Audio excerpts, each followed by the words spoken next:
What's up, people?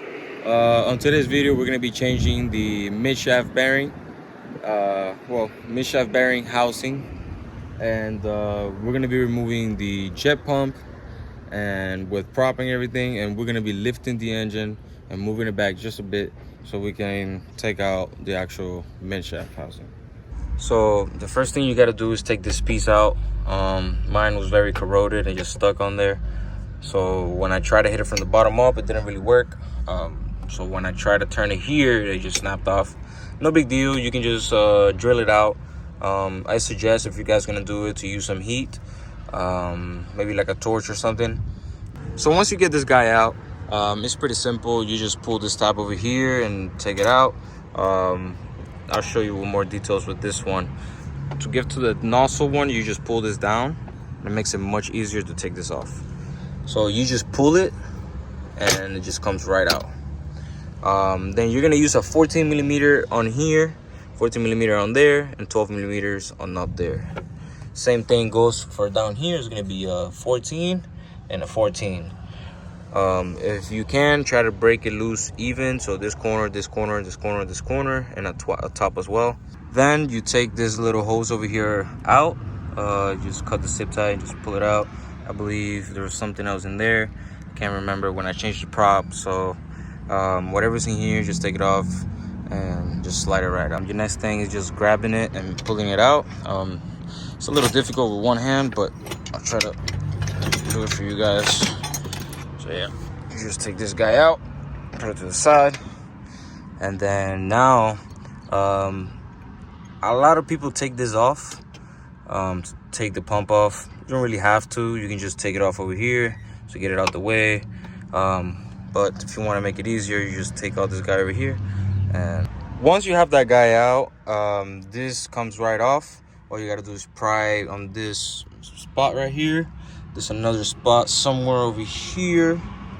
And then once you break it loose, it should just come right out. Once it's loose, you should be able to just grab it out. I don't recommend doing it with one hand so you don't damage anything, but you just pull this guy pretty much right out. All right, I gotta do it with two hands. If you want to change your housing, it's actually pretty easy. Just take out these 4 bolts down here, and there's a small one over here. I believe it's a 10 millimeter, and once you break it loose, it should just come out. So in here is actually pretty easy. All you have to do is take this box out. There's 4 bolts, 2 over there, 2 on this side. Once you have it out, there's 2 connections right here. You take that off and the whole electrical box just comes right off. Now, to remove the engine is actually very easy. You take 2 bolts out of each motor mount. It's gonna be right here, over there, and 1 in that corner and on that corner. Once you take those 4 motor mounts, you can lift this up and move it back. If you want more space, it wasn't really necessary, but I took this hose out and it was able to move a lot more back.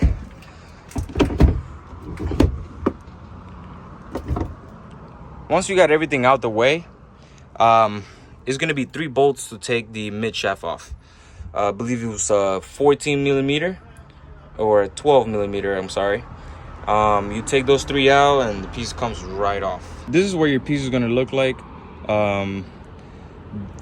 Starts to leak, as you see right there and there. Salt water starts getting through it and it will just start leaking all around the front.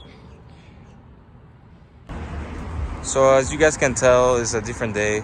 I got pretty busy that day. Was not able to finish the video, but I put everything back and everything's working fine now. No more leaks. But I did wanted to let you guys know, when you get the new piece, make sure it's the same length as this piece from the back to here. I'll try to post some pictures so you guys can see what I mean, but try to make sure it's the same length, because if not, when you place the engine, you might have a gap here or not enough space so you can actually hook up the motor mounts back on its place. So people, don't forget to subscribe. Remember, I'm going to be doing a lot of mechanical work and other body work into these skis with just home tools and just try to save as much money as possible. I'm also going to be doing some fiberglass work later on. We'll get more into detail with that on a different video. And if you guys need anything else or have questions about to change something or troubleshoot something, please let me know in the comments, and see you on the next one.